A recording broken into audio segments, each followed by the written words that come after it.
پوری ویڈیو ملاحظہ کریں، عبدالرحمن دیوبندی کا اصلی چہرہ نظر آئے گا۔ السلام علیکم ورحمۃ اللہ وبرکاتہ۔ معزز ناظرین، آپ سبھی حضرات واقف ہیں کہ ہم ناجائز اور بھٹیارن کی اولاد اور مکار اور فریبی ہیں، نے ایک سلسلہ شروع کیا ہوا ہے جس کا نام سلسلہ فتنہ انگیزی ہے، جس میں بریلویوں کی کتاب، جس کے بارے میں بریلویوں کا عقیدہ ہے، جو کہ وہابیوں کی طرف سے گڑھا ہوا عقیدہ ہے، حسام الحرمین کتاب لا ریب فیہ، جس کے اندر کوئی جھوٹ، کوئی عیب نہیں ہے۔ اور تو اس کی عبارت بھی نہیں پڑھ پاتا ہے۔ اس کتاب کے اندر دنیا کا بدترین جھوٹ بولا گیا ہے۔ حالانکہ میں حسام الحرمین کو جھوٹی کتاب ثابت کرنے کے چکر میں یہ لوگ 100 سال سے زیادہ کا عرصہ گزار چکے ہیں، اس کے باوجود بھی اب تک یہ لوگ حسام الحرمین کو جھوٹی کتاب ثابت نہیں کر پائے ہیں۔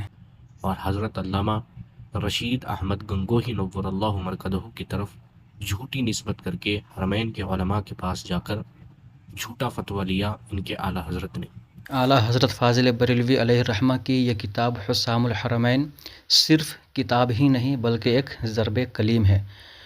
اس کتاب کے ذریعے سے ان لوگوں کے سینے پر ایسا ضرب لگا ہے کہ آج تک اس کا درد یہ لوگ محسوس کر رہے ہیں اور صبح قیامت تک اس کا درد محسوس کرتے رہیں گے۔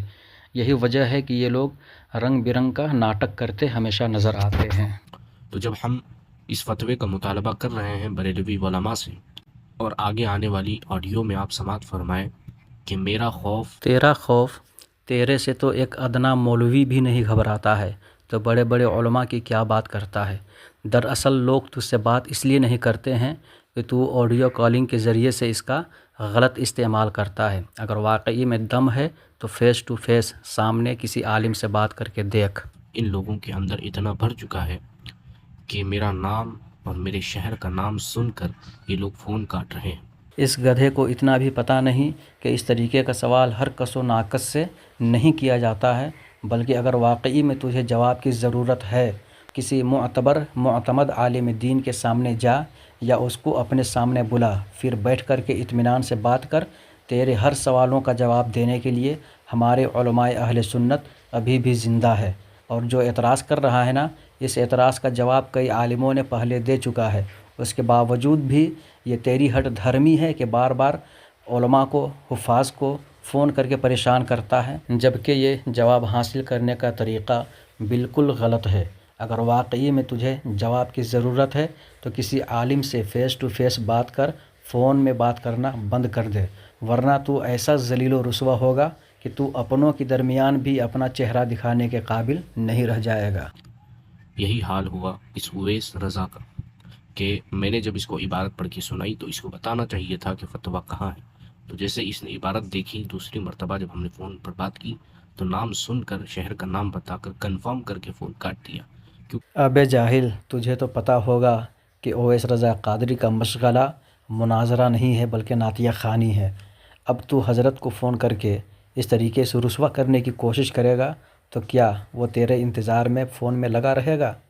کسی معتبر عالم دین کو فون کر بے نالائق۔ کہ ان کے پاس جواب نہیں ہے۔ کس نے کہہ دیا جواب نہیں ہے؟ کیا اویس رضا قادری تیرے انتظار میں بیٹھے ہوئے تھے کہ بھٹیارن کی اولاد فون کر کے مجھ سے مناظرہ کرے گا؟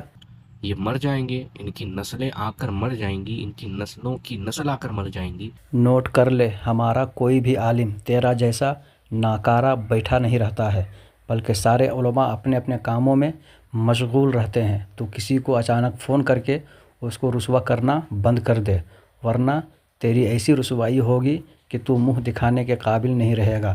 اگر تجھے جواب چاہیے تو فیس ٹو فیس کسی عالم دین کے سامنے آ اور بیٹھ کر کے بات کر، تب تجھے اپنی اصلی اوقات سمجھ میں آئے گی۔ لیکن یہ فتویٰ جو رشید احمد گنگوہی نور اللہ مرکزہ کی طرف ان کے اعلیٰ حضرت نے منسوب کیا ہے، جو جعلی فتویٰ ہے، جو جھوٹی کتاب میں جھوٹا فتویٰ منسوب کیا ہے، یہ کبھی نہیں دکھا سکتے۔ تم صرف کہہ سکتے ہو کہ حسام الحرمین جھوٹی کتاب ہے، مگر صبح قیامت تک اسے تو جھوٹی کتاب ثابت نہیں کر سکتا ہے، یہ میرا دعویٰ ہے۔ نانی یاد آ جائے گی رے، پھر بھی جھوٹی کتاب ثابت نہیں کر سکو گے۔ السلام علیکم۔ وعلیکم السلام ورحمۃ اللہ۔ اب یہاں پر عاشق رسول، شاعر اہل سنت حضرت اویس رضا قادری اطال اللہ عمرہ اور ابن بھٹیارن کے درمیان بات چیت ہو رہی ہے۔ اب یہاں پر اخیر میں عرض کرنا چاہوں گا کہ یہ وہابی دیوبندی واقعی میں مکار اور مکر و فریب سے کام لیا کرتے ہیں۔ اس لیے اہل سنت و جماعت یعنی سنی بریلوی کے سبھی افراد سے میری گزارش ہے کہ آپ اپنے ایمان و عقیدے کی حفاظت کریں اور وہابیوں اور دیوبندیوں کے مکر و فریب سے اپنے آپ کو بچائیں، اپنے ایمان و عقیدے کو بچائیں۔ اللہ تبارک و تعالی ہم تمام لوگوں کو مسلک حق اہل سنت و جماعت پر استقامت عطا فرمائے، آمین۔ وآخر دعوانا ان الحمد للہ۔